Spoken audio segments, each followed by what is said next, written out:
जय हिंद दोस्तों, कैसे हैं आप सभी प्यारे भक्तों को हर हर महादेव। दोस्तों, इस टाइम मैं आया हूं महादेव जी के बहुत ही प्रसिद्ध मंदिर श्री पशुपतिनाथ जी में दर्शन करने। महादेव जी का ये प्यारा सा मंदिर नेपाल की राजधानी काठमांडू में स्थित है। तो आज के इस खास और इन्फॉर्मेटिव वीडियो में मैं आपको काठमांडू यात्रा की संपूर्ण जानकारी देने वाला हूं। अगर आप भी पशुपतिनाथ जी के दर्शन करने की प्लानिंग कर रहे हैं तो ये वीडियो आपकी बहुत हेल्प करेगा। इस वीडियो में बात करेंगे आप यहाँ तक कैसे पहुँचेंगे, यहाँ पर होटल या धर्मशाला कहाँ पर लेना चाहिए, यहाँ पर दर्शन और घूमने का सही तरीका क्या रहता है, नेपाल में करेंसी और सिम कार्ड आपको कहाँ से मिलेंगे, अगर आप अपनी कार से आते हैं तो आपको परमिट कैसे और कहाँ से लेना चाहिए, यहाँ पर आप फिजूल खर्ची से कैसे बच सकते हैं, यहाँ पर खाने पीने की कैसी व्यवस्था है, यहाँ पर आप कहाँ कहाँ घूम सकते हैं और वीडियो के लास्ट में बात करेंगे संपूर्ण बजट की। तो यात्रा और दर्शन की A to Z complete information के लिए वीडियो को एक बार पूरा जरूर देखें, जिससे आपको कंप्लीट इन्फॉर्मेशन मिल सके। दोस्तों, काठमांडू बहुत ही बड़ा और खूबसूरत शहर है। यहाँ पर आपको प्रसिद्ध मंदिर, बौद्ध मठ, पार्क, मार्केट, शाही राज दरबार के साथ साथ बहुत कुछ देखने और घूमने को मिलता है। भारत से काठमांडू की यात्रा करने वाले 99% लोग महादेव जी को समर्पित श्री पशुपतिनाथ जी के दर्शन करने के लिए ही आते हैं। तो फिर चलिए वीडियो में आगे बढ़ते हैं और एकदम शुरू से शुरू करते हैं और जानते हैं कि आप काठमांडू तक कैसे पहुंचेंगे। दोस्तों, काठमांडू पहुंचने के दो प्रमुख रूट हैं, एक उत्तर प्रदेश के गोरखपुर से और दूसरा बिहार के रक्सौल से। सबसे पहले बात करते हैं गोरखपुर रूट की। दोस्तों, गोरखपुर तक आपको हर प्रमुख स्टेशन से डायरेक्ट ट्रेन मिल जाती हैं। रेलवे स्टेशन के बाहर ही महाराणा प्रताप तिराहे से आपको इंडो नेपाल सनौली बॉर्डर तक के लिए शेयरिंग टैक्सी, प्राइवेट टैक्सी और बसेस मिल जाती हैं। दोस्तों, रेलवे स्टेशन से सनौली बॉर्डर की दूरी 95 किलोमीटर की रहती है। बसेस और टैक्सी सुबह 4 बजे से शुरू हो जाती हैं।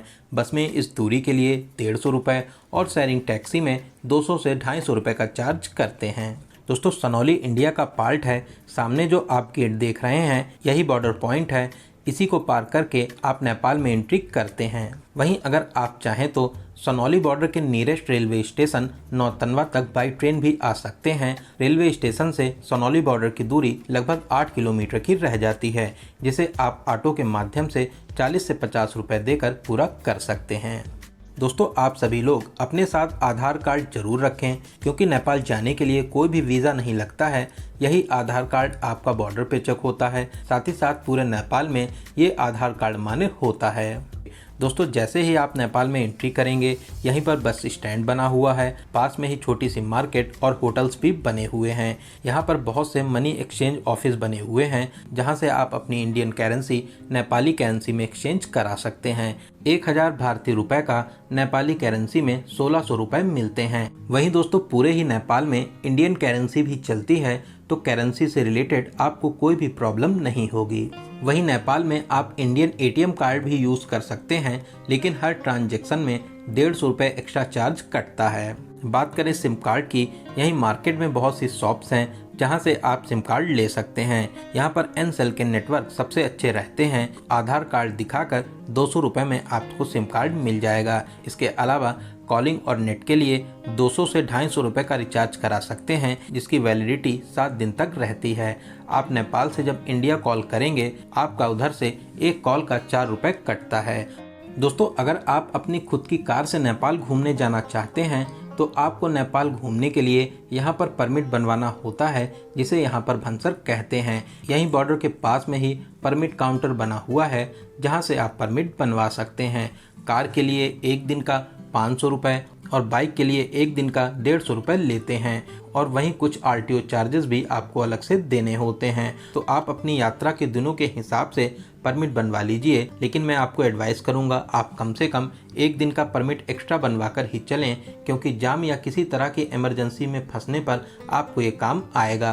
क्योंकि नेपाल में बहुत ज़्यादा चालान होते हैं, तो आप एक दिन एक्स्ट्रा लेकर जरूर चलें। दोस्तों, बॉर्डर के खुलने और बंद होने का एक प्रॉपर टाइम है। सुबह 6 बजे बॉर्डर खुलता है और रात में 8 बजे बंद हो जाता है। रात में किसी भी तरह की एंट्री नहीं होती है।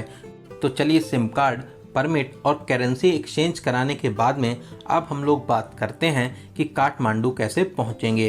दोस्तों, नेपाल में जैसे ही आप एंट्री करेंगे, यहीं पास में ही बस स्टैंड बना हुआ है, काठमांडू के लिए आपको डायरेक्ट बसेस और शेयरिंग टैक्सीज मिल जाती हैं। ऑर्डिनरी बस में इंडियन रुपीज़ का 500 रुपये और नेपाली का 800 रुपये चार्ज करते हैं। वहीं एसी डिलक्स बस में इंडियन 750 रुपये और नेपाली 1200 रुपये का चार्ज करते हैं।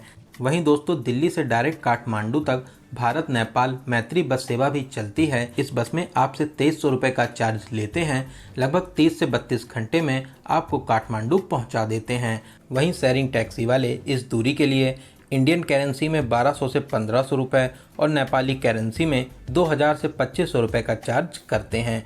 वहीं आप अगर सनौली बॉर्डर से काठमांडू तक प्राइवेट टैक्सी करके जाना चाहते हैं तो इसमें आपसे इंडियन करेंसी में 10 से 12,000 और नेपाली करेंसी में 16,000 से 18,000 रुपये का चार्ज करते हैं। दोस्तों बसेस और शेयरिंग टैक्सी वाले आपको काठमांडू बस स्टैंड पर ड्रॉप करते हैं। इस बस स्टैंड को काठमांडू बस पार्क कहते हैं। यहीं से आपको हर जगह के लिए बसेस भी मिलती हैं। तो चलिए अब हम लोग रक्सौल साइड वाले रूट की बात भी करते हैं। रक्सौल रेलवे स्टेशन से नेपाल बॉर्डर की दूरी मात्र 1 से 1.5 किलोमीटर की रहती है। जैसे ही आप नेपाल में एंट्री करेंगे यहीं पर परमिट ऑफिस है। आप अपनी गाड़ी का भंसर यहां से बनवा सकते हैं। यहीं बॉर्डर के पास से ही काठमांडू के लिए शेयरिंग टैक्सीज भी मिल जाती हैं, या आप चाहें तो ऑटो में 40 से 50 रुपये का किराया देकर बीरगंज बस पार्क तक आ जाइए। यहाँ से आपको काठमांडू के लिए डायरेक्ट बसेस मिल जाएंगी। ऑर्डिनरी बस में इस 150 किलोमीटर दूरी के लिए 350 से 400 रुपये और एसी डिलक्स बस में 500 से 600 रुपये का चार्ज करते हैं। वहीं शेयरिंग टैक्सी वाले 500 से 600 रुपये का चार्ज करते हैं। 7 से 8 घंटे में आप आराम से काठमांडू तक पहुंच जाएंगे। वहीं दोस्तों अगर आप फ्लाइट के माध्यम से काठमांडू आना चाहते हैं, यहां पर त्रिभुवन इंटरनेशनल एयरपोर्ट भी स्थित है। यहां तक के लिए आपको दिल्ली से डायरेक्ट फ्लाइट मिल जाएंगी। आप आराम से फ्लाइट के माध्यम से भी यहां तक आ सकते हैं। तो चलिए बहुत ही शानदार और यादगार सफ़र पूरा करके अब हम लोग पहुंच चुके हैं काठमांडू। और अब हम लोग बात करते हैं यहाँ पर रुकने के लिए होटल या धर्मशाला कहाँ पर लेना चाहिए। दोस्तों काठमांडू बहुत ही बड़ा शहर है। पूरे ही काठमांडू में आप कहीं पर भी रुक सकते हैं। आप बस पार्क के सामने होटल ले सकते हैं, लेकिन मैं आपको एडवाइस करूंगा आप पशुपतिनाथ मंदिर के 500 मीटर रेंज में कहीं पर भी होटल ले लीजिए। आप रिंग रोड पर होटल ले सकते हैं, गुहेश्वरी देवी मंदिर के आसपास रुक सकते हैं, और जो आपके लिए सबसे अच्छी लोकेशन है वो है गौशाला चौराहे के पास में पशुपतिनाथ मंदिर के दक्षिण गेट के सामने। यहाँ पर आपको बजट से लेकर बहुत ही अच्छे होटल मिल जाएंगे। साथ ही साथ मंदिर भी एकदम सामने ही पड़ता है। यहाँ पर होटल्स की रेट की बात करें तो 800 से स्टार्टिंग हो जाती है। 5,000 10,000 तक के बजट में बहुत ही लग्जरी होटल ले सकते हैं। आपको इंडियन करेंसी में 1,000 से 2,000 के बजट में बहुत ही अच्छा सा रूम मिल जाएगा।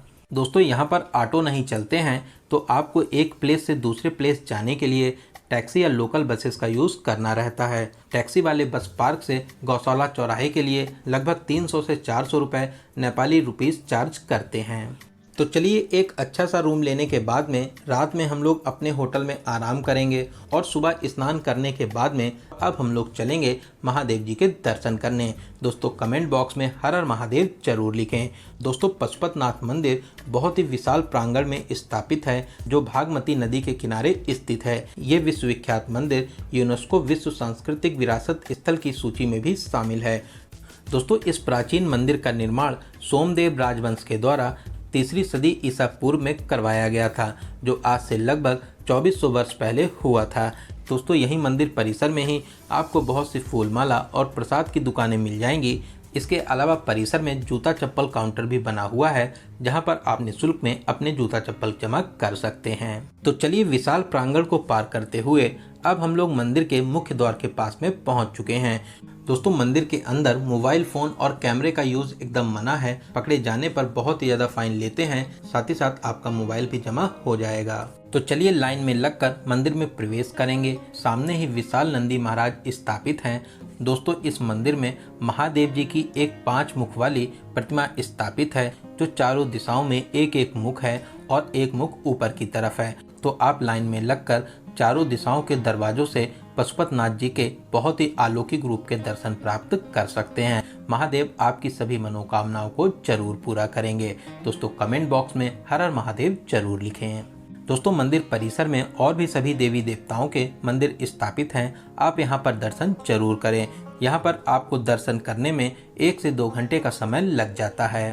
दोस्तों ऐसी मान्यता है, श्री केदारनाथ जी के दर्शन के बाद में श्री पशुपतनाथ जी के दर्शन करने जरूर आना चाहिए, तभी आपकी केदारनाथ और पशुपतनाथ की यात्रा सफल मानी जाती है।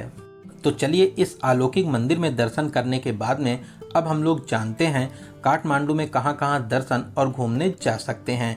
दोस्तों काठमांडू में बहुत से टूरिस्ट प्लेस हैं जो काफ़ी दूर दूर स्थित हैं। सबसे अच्छा रहता है आप यहां पर टैक्सी बुक कर लीजिए। अगर आपके पास में कम टाइम है तो आप एक दिन में 5 से 6 इम्पॉर्टेंट प्लेसेस को घूम सकते हैं। एक दिन के लिए टैक्सी वाले 4000 से 5000 नेपाली रुपए चार्ज करते हैं। वहीं आप अगर सभी प्लेसेस को घूमना चाहते हैं तो फिर आप कम से कम 2 दिनों के लिए टैक्सी बुक करना चाहिए। 2 दिनों के लिए टैक्सी वाले 8000 से 9000 नेपाली रुपए चार्ज करते हैं। तो चलिए सबसे पहले हम लोग चलेंगे गुहेश्वरी देवी शक्तिपीठ में दर्शन करने के लिए, जो पशुपतनाथ मंदिर से मात्र 1 किलोमीटर की दूरी पर स्थापित है। दोस्तों बहुत ही प्राचीन और सिद्ध मंदिर है जो माता रानी के 51 शक्तिपीठों में से एक है। पशुपतनाथ जी के दर्शन करने के बाद में सभी भक्त यहाँ पर दर्शन करने जरूर आते हैं। मंदिर के अंदर मोबाइल फ़ोन और कैमरा यूज़ करना मना है। आप मंदिर में प्रवेश कर माता रानी के बहुत ही अलौकिक रूप के दर्शन करके आशीर्वाद प्राप्त कर सकते हैं। माता रानी आपकी सभी मनोकामनाओं को जरूर पूरा करेंगी। तो यहाँ पर दर्शन करने के बाद में अब हम लोग चलेंगे अपने अगले प्लेस नवातन धाम कृष्ण मंदिर में दर्शन करने के लिए। दोस्तों ये मंदिर बहुत ही भव्य और दिव्य शैली में बना हुआ है जो पहाड़ी पर स्थापित है। बहुत ही प्यारे से वातावरण में ये मंदिर स्थापित है। यहाँ पर दर्शन करके आपको बहुत ही ज़्यादा शांति मिलेगी। कुछ टाइम आप मंदिर में जरूर बैठें, आपको यहाँ पर बहुत ही ज़्यादा अच्छा लगेगा। तो कृष्णा जी के इस प्यारे से मंदिर में दर्शन करने के बाद में तो अब हम लोग चलेंगे बुद्धनाथ स्तूपा, जो यहाँ से लगभग 3 किलोमीटर दूरी पर स्थापित है।